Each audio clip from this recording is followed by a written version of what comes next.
It's a yield sign that you're only going to find in one spot in our area, LifeLight Lane, behind the Geisinger Medical Center. Chances are a real-life version of the pictured helicopter sits close by, ready to lift off with a crew on board in 5 to 7 minutes. Different types of this iconic aircraft have taken off from this hangar thousands of times each year for the past 35 years. And when it does, necks still crane to watch as it soars through the air on its way to provide life-saving care. The program started in 1981.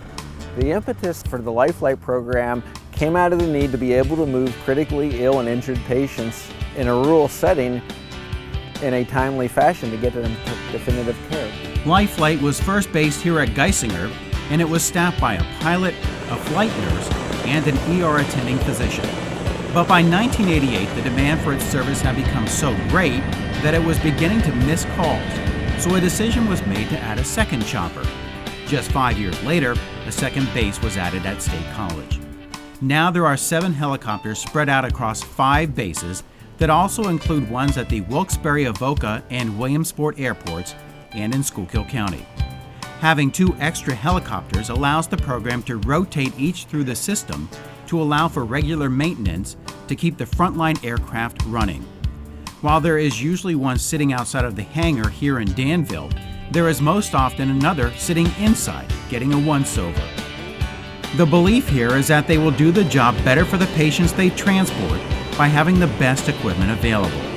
Helicopters are very maintenance-intensive machines, and Geisinger flies very sophisticated twin-engine crafts.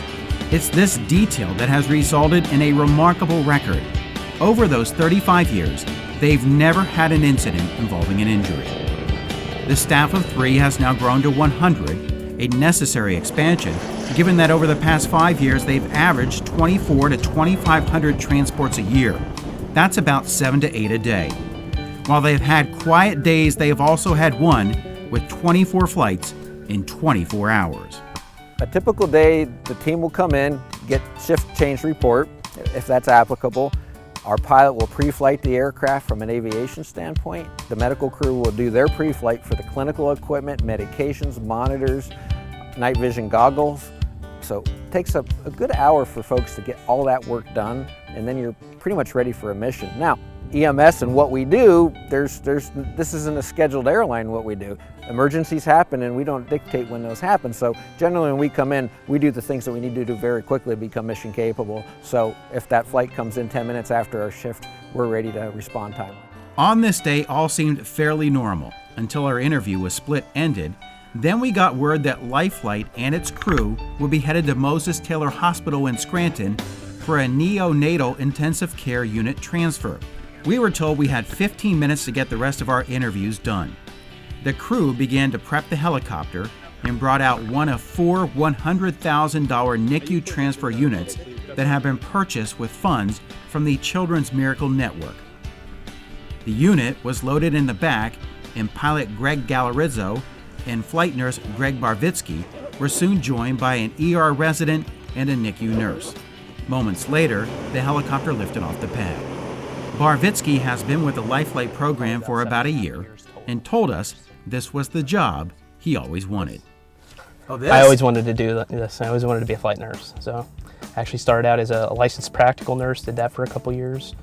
Worked some on the floor time and then like a med-surg unit, step-down unit. Then I went to emergency department, went through registered nursing school, completed that, transferred to the emergency department down here, and now I'm up at LifeLight, so that was my long-term goal. Are you from the area? Yep, Cole Township. So you knew about LifeLight? Oh yeah, absolutely. Yeah. Had you seen it fly before then, before you became a nurse as a younger kid? Or? Yep, seen calls, pulling into the Kmart parking lot type deal, in awe, never really understood, the configuration of the crew or what went on, but it was always something that was interesting. So the goal all along was to be right where you are right now? Yep, this is my ultimate goal, and we'll see where I go from here. Barvitsky says working for LifeLight is a leap, not just in altitude, but in his profession, in that there is a pretty extensive training process, including hospital rotations and 6 to 8 weeks in the aircraft. It's a big role change from working in the medical center. Up in the skies, it's just he and his partner, and all the weight is on their shoulders. Yeah, it's a lot different than having the spread of a hospital bed and you can access a patient from every side here. It takes a lot more planning, especially if we have a patient on a ventilator, multiple drips, pumps, tubes sticking out everywhere. The configuration, you have to anticipate what you're going to need to access and have it positioned appropriately. So it's a lot more thought that goes into it. It's not just load and go. Even if it is a rapid transport, you kind of have to, your mind has to process things quickly and you have to adjust and you have to anticipate what's going to go wrong, what you're going to need to do. Galarizzo's story is similar to Barvitsky's in that he grew up close to a medical base in Hershey, would see the aircraft flying in and out, and always thought it would be a neat job. His career path would take him into the Army, where he learned to fly helicopters to transport troops. He joined LifeLight 3 years ago. I can remember my first day that I was in the aircraft flying, and I was actually with another pilot doing some training. And we ended up getting dispatched on a flight to move a burn patient from up in the Wilkes-Barre area down to Lehigh Valley. And I remember distinctively remembering that this is a different job in the sense that it's not truly just aviation, because a lot of the pilots who are here think about this as you're in the cockpit.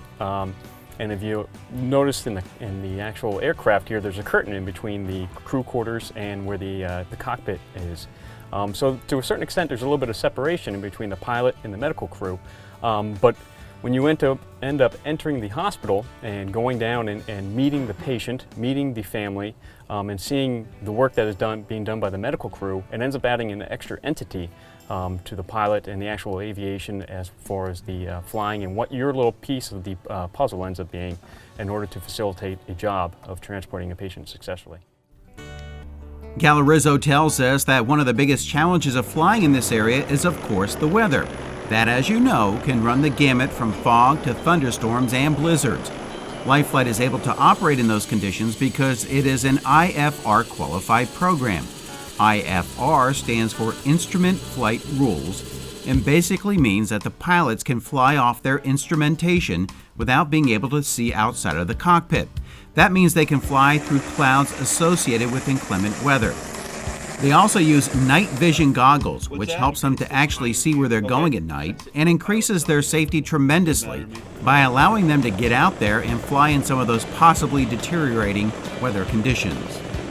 The new LifeLight helicopters have the most updated avionics inside, GPS capabilities, satellite phones and satellite capabilities, so they can update weather and look at real-time radar, both from the aircraft and downloaded from satellite uplinks, so they're able to maintain a real-world situational awareness of what's going on around them. All the while, they're being tracked from inside the program's new command center.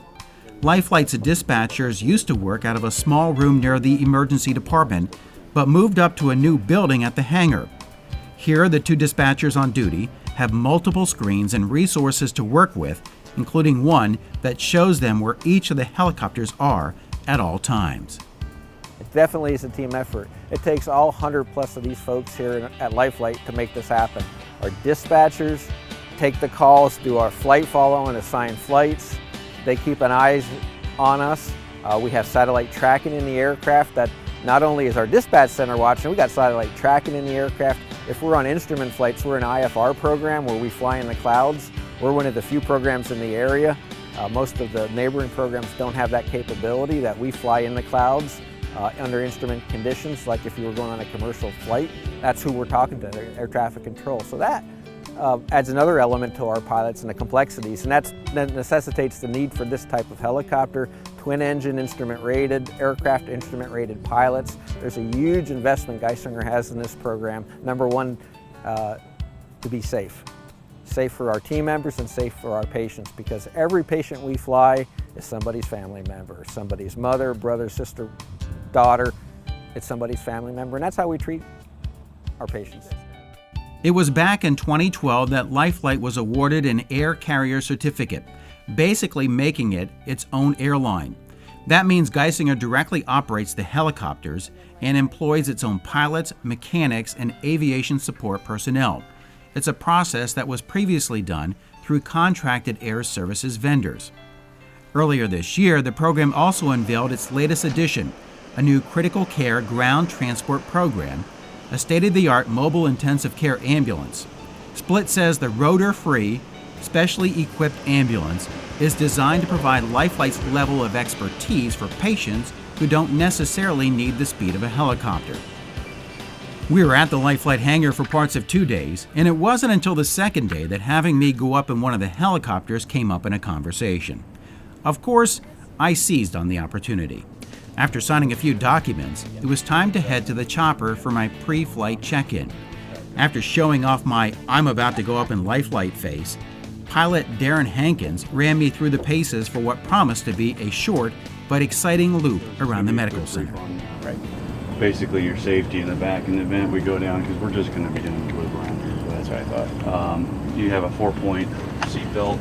Just get them all in. Then it was time to start running through the pre-flight checklist in the cockpit, while Greg and I started belting ourselves in and putting on our helmets, which have a comm system that enables you to talk with everyone on board. Videographer Caitlin Kohler gamely hung around to get these shots as Darren got the engine started and the rotor spinning above us. They were going pretty good by the time she handed the camera to me so I could shoot from above. After that, it was time for liftoff, and following a hop skip over to the launch pad, we lifted straight up into the partly sunny skies and headed west briefly so that Darren could swing the chopper around to begin a few loops around the hospital. My favorite part, seeing our shadow below in the parking lot. It was a near perfect day for a flight, and we were soon taking a spin around the medical center, which looks pretty impressive from above. We made 2 loops around before it was time to head back, but not before we got a quick look at Danville and the Susquehanna, and then at the view where you could see for miles into the distance toward Elysburg. The helicopter landed just as smoothly as it took off.